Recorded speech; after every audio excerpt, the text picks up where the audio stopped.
নবীজি সাল্লাল্লাহু আলাইহি ওয়াসাল্লাম বলেছেন জিলহজের এই 10 দিন, পহেলা জিলহজ থেকে 10 জিলহজ পর্যন্ত এই 10টা দিন নেক আমল করলে আল্লাহর কাছে এর মর্যাদা, মাহাত্ম্য, ফজিলত এত বেশি যে অন্য কোন সময়ের অন্য কোন আমলে আল্লাহ এত খুশি হন না বা আল্লাহর কাছে এত প্রিয় না।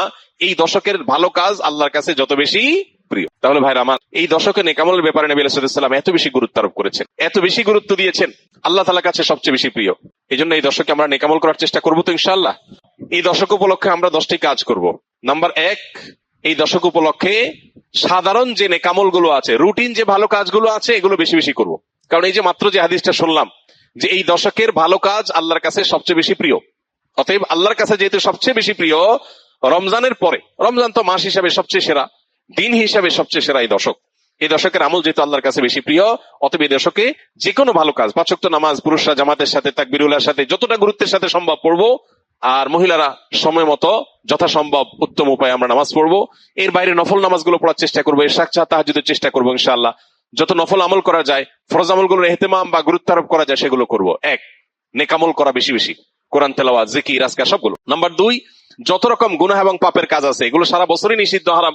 হারাম তো সারা বছরই হারাম, যে আমল যে কাজ গুনাহ সেটা সারা বছর করাটাই গুনাহ, কিন্তু এই দশকে করাটা বিশেষভাবে নিষিদ্ধ এবং এই দশকে করাটা বিশেষভাবে জঘন্য। কারণ যে দশকে আল্লাহর কাছে নেকামল করা প্রিয়, সেই দশকে আপনি বদামল করলেন, সেটা আরো জঘন্য হবে না? অতএব সেই দশকে আমরা গুনাহ থেকে, পাপের কাজ থেকে বেঁচে থাকার ব্যাপারে বিশেষভাবে যত্নশীল থাকবো ইনশাআল্লাহ। নাম্বার 3, বেশি বেশি আল্লাহর জিকির করা। কারণ আল্লাহ তাআলা সূরা হজের 28 নম্বর আয়াতে এই নির্দিষ্ট দিনগুলোতে আল্লাহ বেশি বেশি জিকির করতে নির্দেশ করেছেন। অতএব বেশি বেশি আল্লাহর জিকির, যত রকমের আল্লাহ জিকির হতে পারে, মুখের জিকির, অন্তরের জিকির, এই জিকিরগুলো বেশি বেশি করবো ইনশাআল্লাহ। নাম্বার 4, যাদের হজের তৌফিক হয়েছে তারা এই দশকে হজ করবেন, হজ শুরু করবেন 8 তারিখে।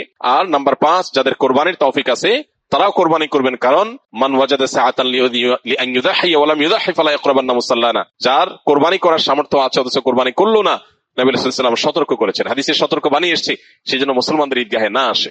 এই জন্য কোরবানি করা এটা হলো 5ম আমল এই দশকের, যাদের তৌফিক আছে।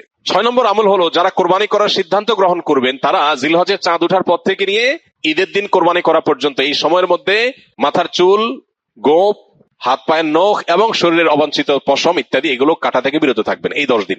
যদিও এখানে কোরবানি যারা করার নিয়ত করেন নাই সে মানুষগুলোর জন্য এই আমলের কথা অনেক উলামা ইকরাম বলেন এবং উভয়টার সপক্ষেই কম বেশি দলিল এবং যুক্তি আছে।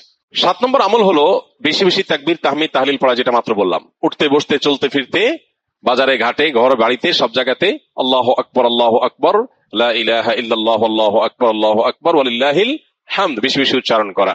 আমরা মোবাইলের ওই যে ওয়েলকাম টিউন হিসাবে তাকবীর কিভাবে সেট করা যায় সেটার জন্য আমরা প্ল্যান করতে পারি, প্রোগ্রাম করতে পারি, আর কত ভাবে